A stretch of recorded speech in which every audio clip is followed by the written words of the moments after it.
Peter and Paul today in our lessons demonstrate for us a very important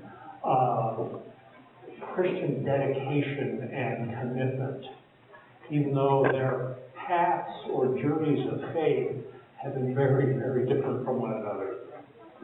Our first lesson, we heard that story with all its drama of Paul's conversion. He is the one who led the charge to persecute and eradicate this Jesus movement thing that was going on after the death and resurrection. And yet, traveling out of Jerusalem into the more urban parts of the Roman Empire, so to speak, he gets slapped down pretty hard. As the story recounts, it struck blind,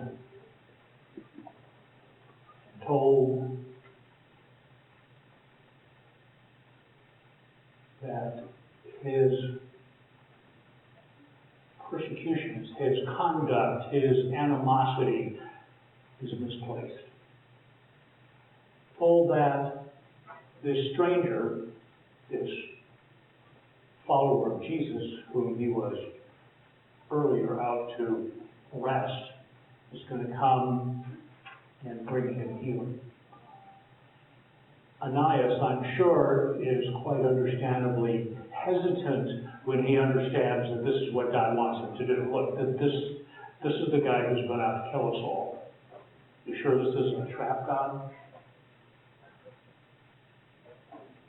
But courageously follows through. In contrast to that, Peter's story is much more gradual. It's not that sudden moment of realization, that sudden moment of conversion. Peter hears Jesus preaching by the seaside in Galilee, in Capernaum. He's drawn in, he learns, he grows, and in his usual brave and even brash manner, becomes the first to declare Jesus for who he is. And that subtle little scene where Jesus asks his disciples, what are the crowds saying about us? What are they saying about me? And then turning the coin around, and you guys, what do you say? Peter blurts out, you're the one. You're the Messiah. That's all there is to be said. We know. And yet, Peter, when Jesus is arrested, plays out another convoluted role.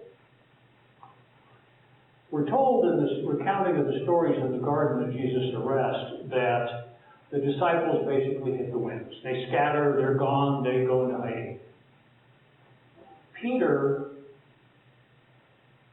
courageously hangs in there close enough that he might be identified.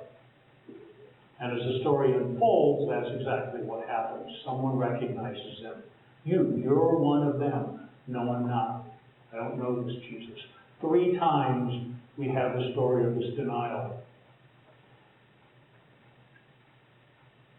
And yet, he continues on, doesn't give up, doesn't disappear, becomes a leader. In our gospel story, in this appearance after the resurrection where they discover Jesus on the lakeside, we have that repetitive dialogue between Jesus and Peter. Do you love me? Yes, I do. Do you love me? Yes, I do. And as John usually does in writing these vignettes, it's an incredibly complex piece. In the Greek, Jesus says, do you love me? The word is agape. It's an altruistic love. Peter replies, yes, I love you. The Greek word philios, friendship, companionship, the love bond of deep friendship. And it goes back and forth like this 3 times. But in response to each of Peter's assertions of his devotion for Jesus, Jesus has the same command. Feed my sheep, tend my lambs, feed my lambs. Be the leader of the movement as I lead. Care for the others. Scholars go back and forth trying to tease out of this dialogue the various layers of meaning and symbolism that John weaves into it. One of the few things that they really agree on is that this is the counterpoint to Peter's denials. 3 times he says, I don't know him. 3 times he has the opportunity in this conversation with Jesus to assert his devotion.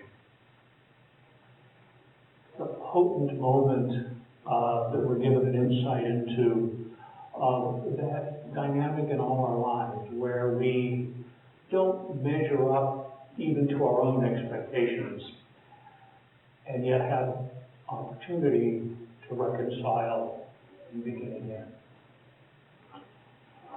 Well, Paul had his own moments of conflict and difficulty, but also demonstrates a tenacity. He will not give up on Jesus. He will not give up on the mission he's called to. And like Peter, pushes through and pushes through. It's dusts himself off, starts again. In all of our lives, that dynamic plays itself out in many different ways. Whether our experience of faith is like Paul's, this sudden moment of realization, or like Peter's, this gradual growth and progress and movement. We all have those moments where our doubts creep in. Those moments where we begin to wonder if any of it's real. And we all have those moments of opportunities to return, to begin again, to be refreshed and rededicated. Today, in a few minutes, with the Bennett family, we're going to celebrate a baptism. We're going to celebrate again the passing on of a precious gift to another generation. The passing on of a relationship with God that Jesus inaugurated 2,000 plus years ago. A relationship with God in which we are called to embrace God's love for us, to love God in return, and to love our fellow human beings the way we love ourselves.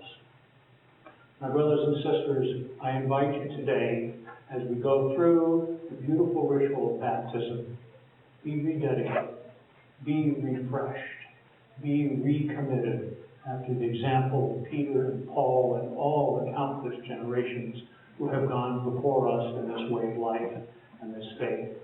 Be rededicated to passing on this precious gift of spiritual journey to yet another generation.